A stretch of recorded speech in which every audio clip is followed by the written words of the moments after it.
दोस्तों, आज हम एक ऐसी किताब पढ़ने जा रहे हैं जिसमें डॉक्टर आम्बेडकर ने राम के चरित्र पर गंभीर सवाल उठाए हैं। Riddles in Hinduism. इस किताब में कई ऐसे पहलुओं को सामने रखा गया है जिन पर अक्सर चर्चा नहीं होती। क्या ये बातें सच हैं या सिर्फ एक नजरिया? आइए इस वीडियो में इसे समझने की कोशिश करते हैं। चैनल पर नए हैं तो चैनल को सब्सक्राइब कर दें। वीडियो अच्छा लगे तो लाइक, शेयर, कमेंट जरूर करें।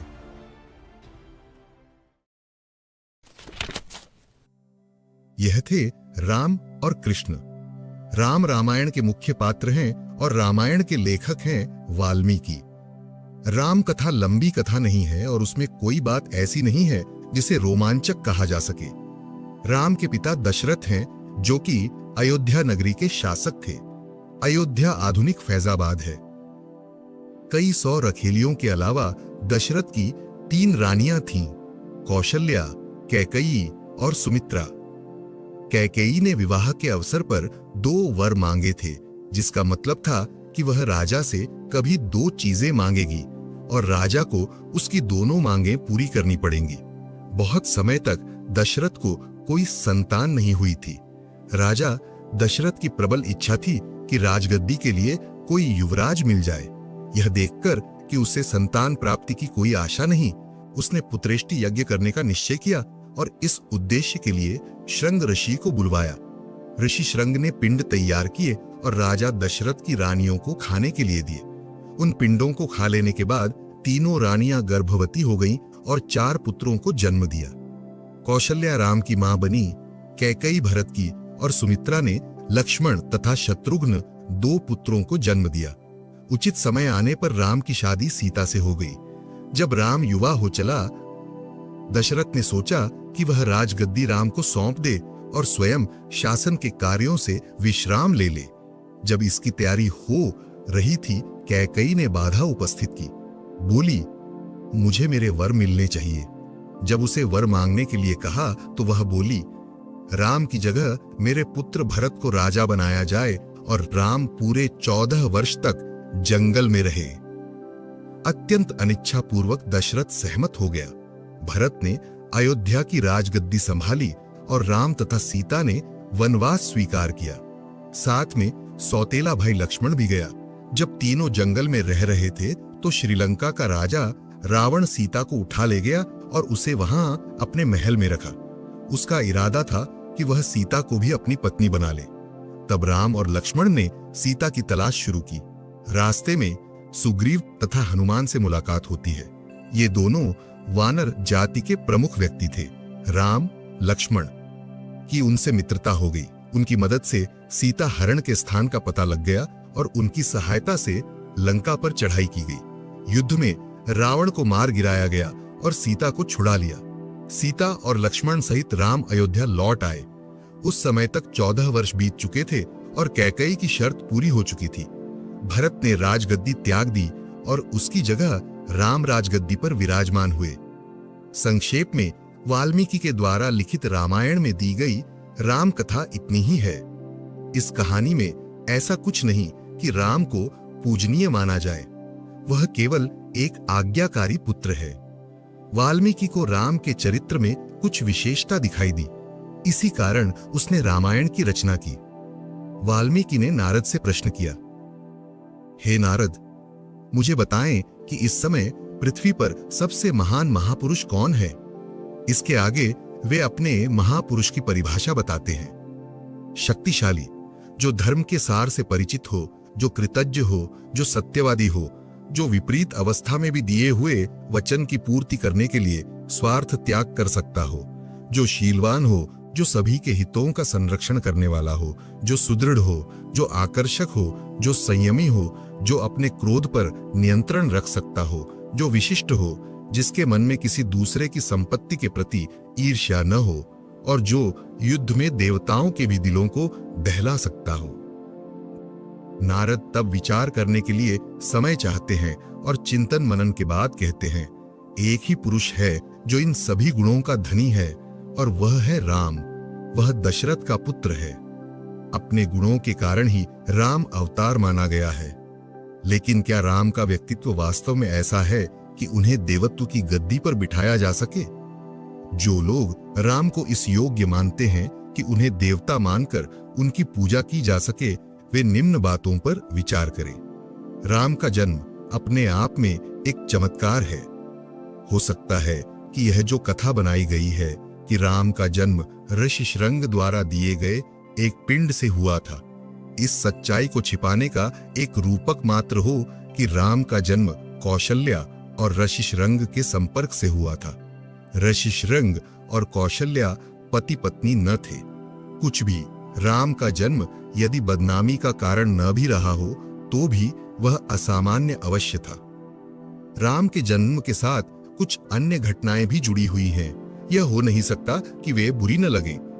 वाल्मीकि ने अपनी रामायण के आरंभ में ही इस बात पर जोर दिया है कि राम विष्णु के अवतार हैं। विष्णु ने राम के रूप में जन्म ग्रहण करना और दशरथ का पुत्र होना स्वीकार किया।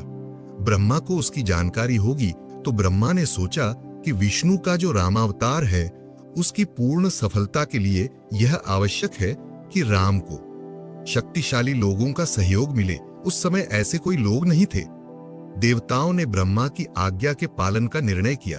वे थोक स्तर पर न केवल अप्सराओं के साथ व्यभिचार करने पर तुल गए, न केवल यक्षों और नागों की अविवाहित लड़कियों के साथ संबंध बनाने लगे, बल्कि रुक्ष, विद्याधर, गंधर्व, किन्नर और वानरों की नियमानुसार विवाहित स्त्रियों के साथ भी संबंध बनाने लगे और इस प्रकार राम को सहयोग देने के लिए वानरों की सेना तैयार कर दी। इस प्रकार राम का जन्म भले ही व्यक्तिगत स्तर पर नहीं तो भी उनके सहयोगियों को लेकर ही सही सामान्य रूप से लंपटता के साथ जुड़ा हुआ है। सीता से जो उनका अपना विवाह हुआ उसकी भी आलोचना होती है। बौद्ध रामायण दशरथ जातक के अनुसार राम और सीता दोनों भाई बहन हैं। दोनों दशरथ की संतानें थीं। बौद्ध रामायण में राम और सीता का जो आपसी संबंध था, वाल्मीकि रामायण उससे सहमत नहीं है। वाल्मीकि के अनुसार सीता विदेह नरेश जनक की पुत्री थी और इसलिए राम और सीता भाई बहन नहीं थे। यह कथन संतोषजनक नहीं है क्योंकि वाल्मीकि के अनुसार भी वह जनक की स्वाभाविक रूप से उत्पन्न पुत्री नहीं है। वह तो एक किसान को अपने खेत में पड़ी मिली हुई बच्ची थी जिसे उसने राजा जनक को दे दिया था। जनक ने उसका पालन पोषण भर किया था, इसलिए यह केवल ऊपरी तौर पर ही कहा जा सकता है कि सीता जनक की पुत्री थी।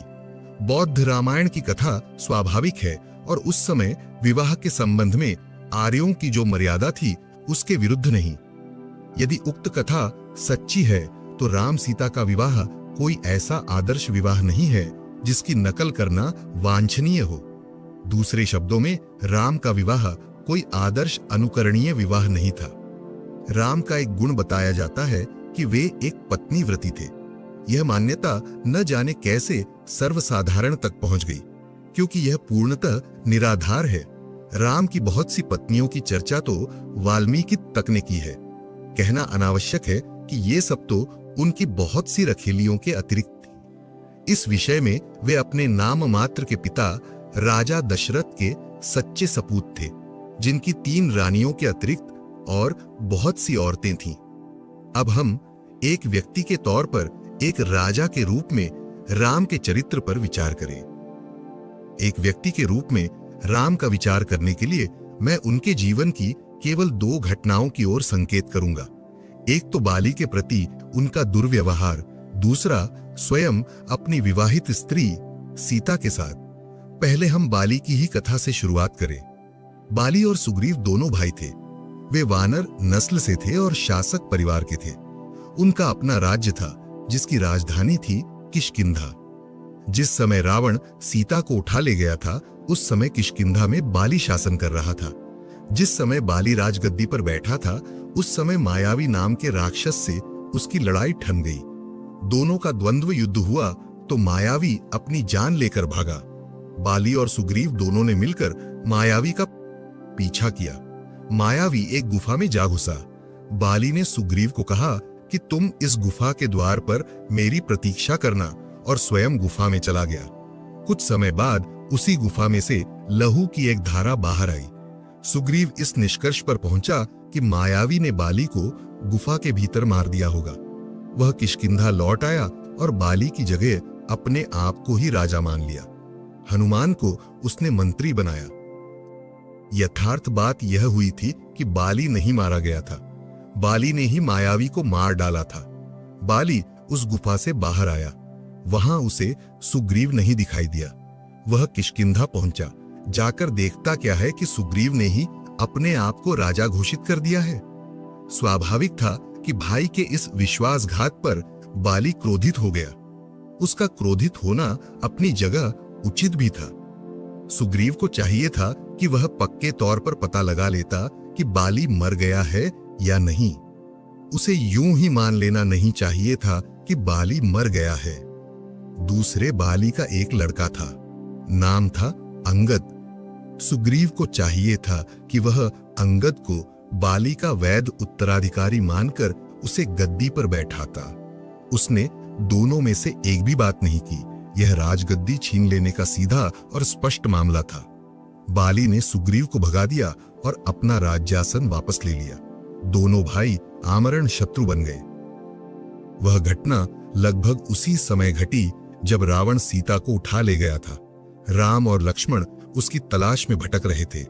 सुग्रीव और हनुमान भी ऐसे लोगों की खोज में थे जो उन्हें खोई हुई राजगद्दी वापस दिलाने में सहायता कर सके। अचानक दोनों पक्ष आपस में मिले। परस्पर एक दूसरे की कठिनाइयों की जानकारी होने पर दोनों के बीच एक समझौता हुआ।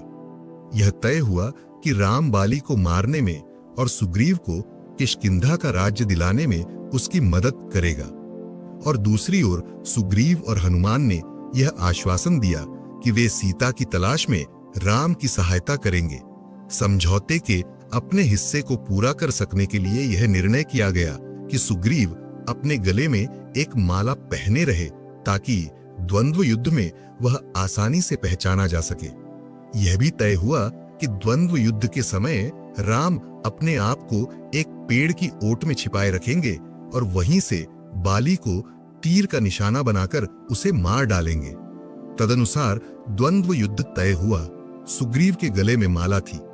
जिस समय द्वंद्व युद्ध जारी था, राम ने पेड़ के पीछे छिपे रहकर बाली को तीर का निशाना बनाया और मार डाला। इस प्रकार राम ने सुग्रीव के लिए किष्किंधा का राजा बनने का रास्ता साफ कर दिया। यह बाली का इस प्रकार वध कर देना राम के चरित्र पर लगा हुआ सबसे अधिक काला दाग है। यह एक अपराध था। राम को किसी ने ऐसा करने के लिए उकसाया नहीं था। बाली का राम के साथ किसी भी प्रकार का कोई विवाद नहीं था। यह अत्यंत कायरतापूर्ण हमला था क्योंकि बाली के पास कोई शस्त्र न था। यह पहले से सोच समझकर की गई योजनाबद्ध हत्या थी।